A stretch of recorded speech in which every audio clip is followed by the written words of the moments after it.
සියලු දෙනාටම තෙරුවන් සරණයි.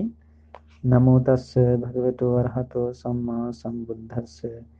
ශ්‍රද්ධාවන්ත පින්නතුනි, අද දවසේදීත් අපි බලාපොරොත්තු වෙනවා කෙටි අනුශාසනාවක් පින්නතුන්ට ලබා දෙන්න. එදා ඊයේ දවසේදී අපි සාකච්ඡා කරා කල්යාණ මිත්‍රයන් වහන්සේ පිළිබඳව. ඒ කල්යාණ මිත්‍රයන් වහන්සේ සොයා යා යුත්තේ කොහොමද? ඒ කල්යාණ මිත්‍රයාගේ ලක්ෂණ කියන කාරණාවන් තමයි අද අපි සාකච්ඡා කරන්න බලාපොරොත්තු වෙන්නේ. එතනදී විස්තර කරනවා මෙන්න මෙහෙම. පියෝච ගරු භාවනීයෝ වත්තාච වචනක්කමෝ ගම්භීරංච කතං කත්තා නොවට්ඨාන නියෝජයේ. එතකොට දැන් මෙතනදී ගාථාවකින් විස්තර කරලා තියෙනවා මේ කල්යාණ මිත්‍රයන් වහන්සේගේ ලක්ෂණ පිළිබඳව. මෙතනදී අපි විසුද්ධි මාර්ගයත් එක්ක මේක අද ඉඳන් කරගෙන යන්නේ ඉදිරියට. එතකොට මෙන්න මේ ගාථා විස්තර කරලා තියෙන විදිහට තමන්ගේ අතවැසියන්ගේ නැත්නම් තමන්ගේ ශිෂ්‍යයන්ගේ අභිවෘද්ධිය සදවන අභිවෘද්ධිය උපදවා දෙන උත්තමයාට තමයි කල්යාණ මිත්‍රයා කියලා කියන්නේ. ඒතර මේ ගාථාවේ තේරුම තමයි පියෝචය කියලා කියන්නේ තමන් උන්වහන්සේ තුළ තියෙන සීල සම්පත්තියෙන් ඇසුරු කරගෙන ඉන්න මිනිසුන්ට ඒ කෙනාව ඇසුරු කරන්න ප්‍රියයි. ඒ වගේම ප්‍රිය වෙන්න ඕනේ. ඒ වගේම ගරු භාවනීයෝ ධර්මයේ විස්තර කරන්නේ පාෂාණ ඡත්‍රය. දැන් පාෂාණ ඡත්‍රය කියන එක පින්නතුලා දන්නේ නැති අය ඇති. පාෂාණ ඡත්‍රය කියලා කියන්නේ ගලින් කළ ඡත්‍රය. ඡත්‍ර කියලා කියන්නේ දැන් පින්නතුලට මේක තේරෙන්නේ නැත්නම් සාංචි ස්තූපය. සාංචි ස්තූපය කවුරු හරි දැකලා තියෙනවා නම් රූපයක්. ඒ සාංචි ස්තූපයේ තියෙන රූපය තමයි පින්නතුනි එතන අර චෛත්‍යයට උඩ සකස් කරන ගලින් කළ රවුම් නිර්මාණය තමයි ඡත්‍රය කියලා කියන්නේ. එතකොට ඊළඟ කාරණාව දැන් රුවන්වැලි සෑයට එහෙම ඔයත් කියොත් එහෙම රුවන්වැලි සෑයට ඇතුල් වෙන ඒ ස්ථානින් ඇතුල් වෙන දොරටුවෙන් ඇතුල් වුණාට පස්සේ තියෙනවනේ පිළිම ගයක් මම අත පැත්තේ. ඒ පිළිමගේ එහා පැත්තේ මෙන්න මේ කියන රුවන්වැලි සෑයේ ඡත්‍රය තැන්පත් කරලා තියෙනවා. බිම ගලින් කළ ඡත්‍රය තැන්පත් කරලා තියෙනවා. දැන් මෙතන විස්තර කරන්නේ මෙවැනි ආකාරයට ගලින් කළ ඡත්‍රයක් වගේ හැමෝටම ඉහළින් හැමෝගෙම ගෞරවාදරයට පාත්‍ර වෙන ආකාරයෙන් යුතු කෙනෙකු වෙන්න ඕනේ කියලා. ඉදිරියට අපි පැහැදිලි කරගන්නවා. ඉදිරියට අපි විස්තර කරගන්නකොට පින්නතුලට පැහැදිලි වෙයි මේ කිව කාරණාවේ සත්‍යාසත්‍යතාවය කොහොමද කියලා. ඒ වගේම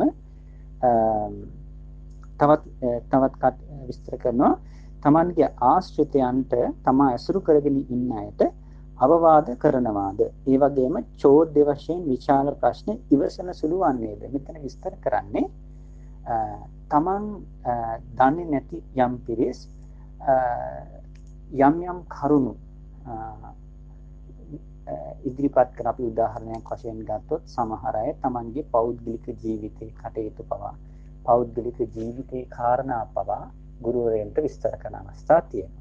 මේ හැම අවස්ථාවකදීම ඒ දේවල් කියද්දී ඒ වගේම චෝදනාත්මක ස්වරූපයෙන් ප්‍රශ්න අහනකොට ඒ දේවල් වලට කෝප නොගෙන ඒ දේ අර කලින් කිව්වා වගේ තමන්ට ප්‍රශ්නයක් ඉදිරිපත් කරනකොට තමන්ගේ යම් කෙනෙකුගේ චිත්ත පීඩාවක් ගැන කියනකොට පවා ඉවසීමෙන් යුක්තව ඒක ශ්‍රවණය කරනවාද අහනවාද අන්න ඒක ඒ ගුණයෙන් යුක්ත විය යුතුයි මේ කල්යාණ මිත්‍රය නම් පුද්ගලයා කියලා විස්තර කරනවා.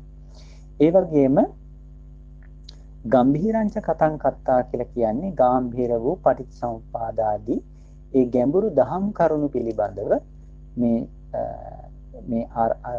ත්‍රිපිටකයේ අටුවාව ටීකාව ආදී ස්ථානවල තියෙන නොපෙනෙනා වූ සත්‍ය කරුණු. කියන්නේ ඒ කාරණා තුළ විස්තර කරලා තියෙන දේවල් වල නොපෙනෙන සත්‍යය ඉස්මතු කරලා පෙන්වනවා කියලා. ඒ වගේම නොවට්ඨාන නියෝජනය කියලා කියන්නේ අස්ථානීය යොදවන්නේ නැහැ. ඒ කියන්නේ දැන් අපි ඊයේ විස්තර කරගත්තා යෝගාවචරයකපත් වෙන්න පුළුවන් අස්ථානය පිළිබඳව. කියන්නේ වැරදි අදහස් දරාගෙන කර්මතහන වැරදි ආකාරයෙන් වඩන්න පටන් ගන්න පුළුවන්. ඒ වගේම සමහර විට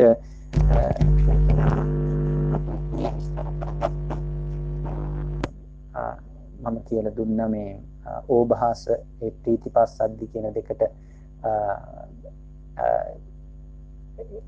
අහු වෙලා ඒ දෙකට ආස කරලා තණ්හා දිට්ඨි මාන නැමැති කෙලෙස් ඇති කරගන්න මේ විදිහට කෙලෙස් ඇති වෙනකොට ඒ අස්ථානේ නොයදන් නැතුව දැන් සමහර අය මම ඊයේත් කිව්වා සමාතේ පැත්තට ගිහිල්ලා වෙනත් භාවනා පැත්තකට යනවා. ඒ අය වෙන දන්නේ නැතුව විදර්ශනා සමාධි කියලා හිතනවා. මේ විදිහට වැරදි මතිමත්තාන්තරාවට පස්සේ අස්ථාන යොදවන්නේ නැතුව හරි පැත්තට යොමු කරන එක තමයි ඒ කල්යාණ මිත්‍රයාගේ ලක්ෂණය කියලා ධර්මයේ විස්තර කරනවා.